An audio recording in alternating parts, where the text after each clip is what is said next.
అండి చేపల పులుసులోకి మొత్తం అయితే రెడీ చేసేసుకున్నాను. టమాటా, పచ్చిమిర్చి, ఉల్లిపాయ, ఆయిల్ అయితే పోసేసాను. ఆయిల్ అయితే వేడైతే ఉంది. జీలకర్ర, మెంతులు వేసేసుకోవాలి. చేప ముక్కలు మొత్తం అయితే ఈ విధంగా మొత్తం శుభ్రం చేసేసి రెడీ చేసేసుకున్నా. అవి వేసేసుకున్న తర్వాత ఉల్లిపాయ, పచ్చిమిర్చి కూడా వేసేసుకున్నాను.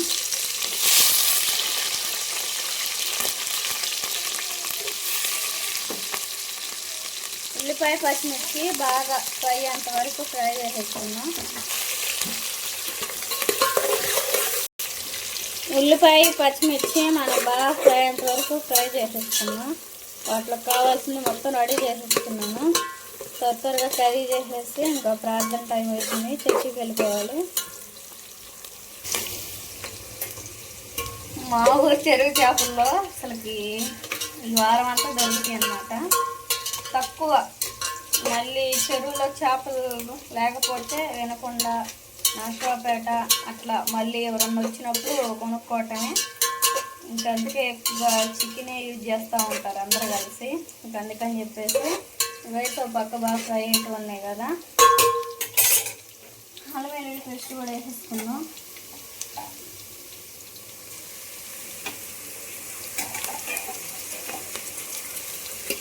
అల్లం వెల్లుల్లి పేస్ట్ కూడా వేసేసుకొని పచ్చి వాసన దాంట్లో ఫ్రై చేసేసుకోవాలి.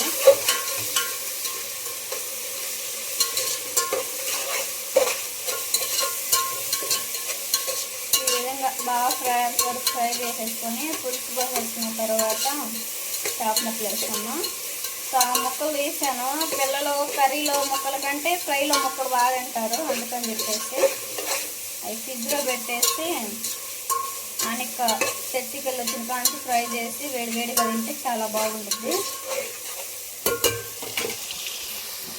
మనకి ఈ విధంగా అయితే బాగా ఎగుతూ ఉంది కదా. అల్లం వెల్లుల్లి పేస్ట్, టమాటాలు కూడా వేసేసుకున్నాం.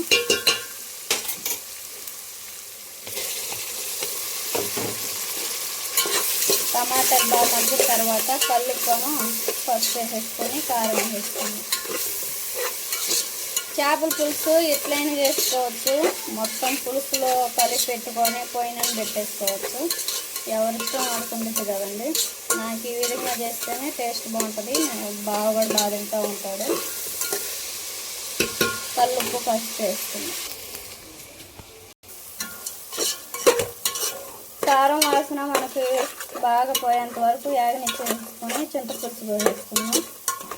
చింతపండు పులుసు కూడా బాగా మనకి చింతపండు కూడా బాగా నానింది కదా. మొత్తం కలిపేసుకొని పిప్పు తీసేసి వాటర్ ఒకటికి చేపల పులుసులో పోసుకుంటాం.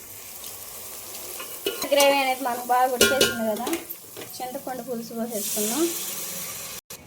రాజే ఎంత వచ్చింది కర్రీ? ఉడుకుతా ఉంది. చేప ముక్కలు వేయాలి. ఫ్రై చేస్తా అంటే ఫ్రై తీసావా?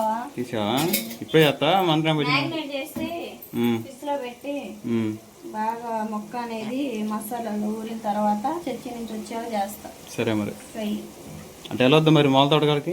నెలలతో చర్చికి వెళ్ళొచ్చిన కానీ చాలా పిల్లలు ఎప్పటి నుంచి అడుగుతున్నారు. బాగా కర్రీ చేసానా పులుసు చేసానా? కర్రీలాగా చేసానా. ఎక్కువ వాటర్ పోయకుండా కర్రీలా చేస్తేనే బాగుంటుంది. కొంచెం బెండకాయ ముక్కలు ఉంటాయి కదా, అన్నీ వేసానా బాగుంటుంది. మనకి చేప ముక్కలు ఉన్నాయి కదా, పక్కేమో పులుసు అయితే రెడీ అవుతూ ఉంది. చేప ముక్కల్లోకి కొంచెం లైట్గా కారం, పసుపు, సాల్ట్ వేసేసుకొని కలిపేసుకున్నాం. కొంచెం పసుపు వేసేసుకున్నాం. కొంచెం సాల్ట్ కూడా వేసేసుకున్నాం. కొయ్యి బావా.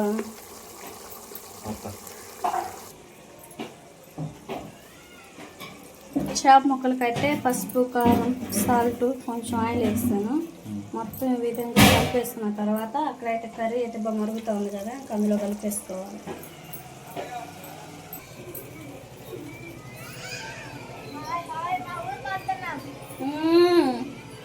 ఎంజాయ్.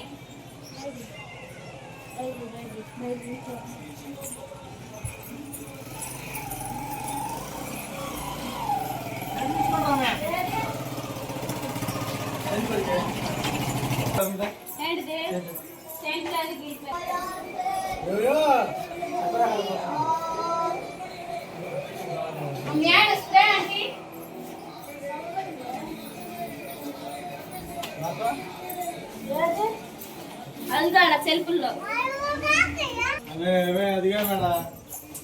పులుసు అయితే మన బాగా మరుగుతుంది కదా, చేప ముక్కలు వేసుకున్నాం.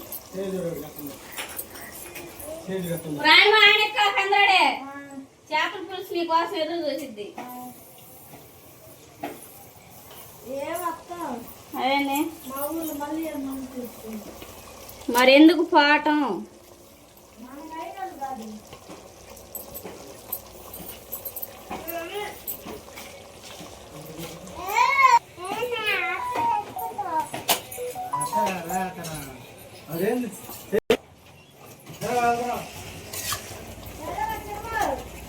జాగ్రత్తగా అండి, ఆ ఫైట్ అయ్యండి సరిగా పెట్టుకొని జాగ్రత్తగా వండి. ఎంతలాడండి ఊరికి, వాళ్ళ ఊరు వెళ్తున్నారు, కనుకని చెప్పేసి ఇంక ఇప్పుడే కళ్ళిప్పి వేసుకుంటున్నాను. బాగా ఉడికిన తర్వాత కళ్ళిప్పాలంటే చిదరైపోతాయి, కళ్ళిప్పలేము. ఇది బాగా ఉడుకుతూ ఉండిద్ది. ఈలో బెండకాయ ముక్కలు కూడా కట్ చేసుకొని బెండకాయ ముక్కలు వేసుకుంటాం. కాపు కొంచెం వాటర్ కూడా వేసుకోవాలి.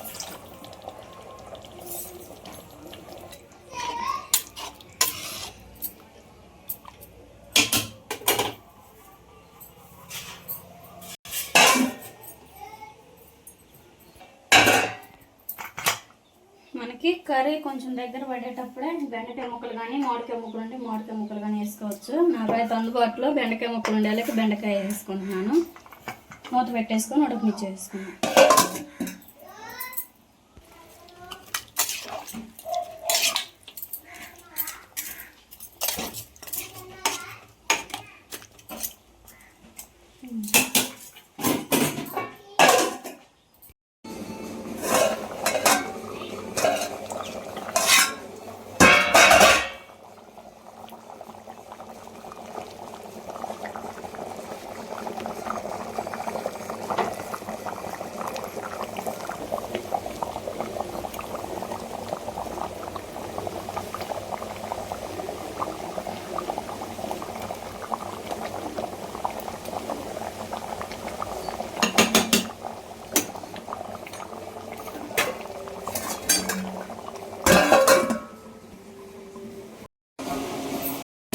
చేపల పులుసు రెడీ అయింది.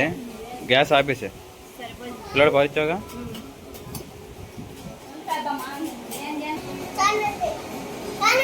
పెడతాలే డ్యాన్స్ అయ్యి.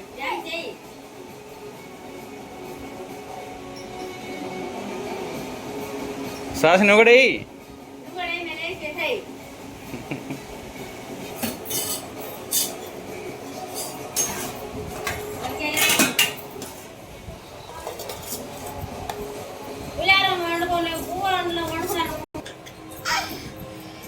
గంట వేరేది పెట్టుకోండి. చేప వెళ్తాను.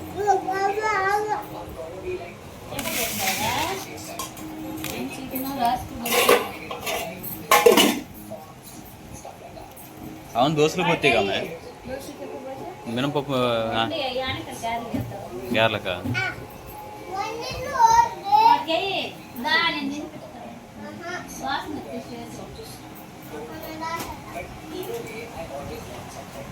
వేరే అవుతావు కదా నీళ్ళు.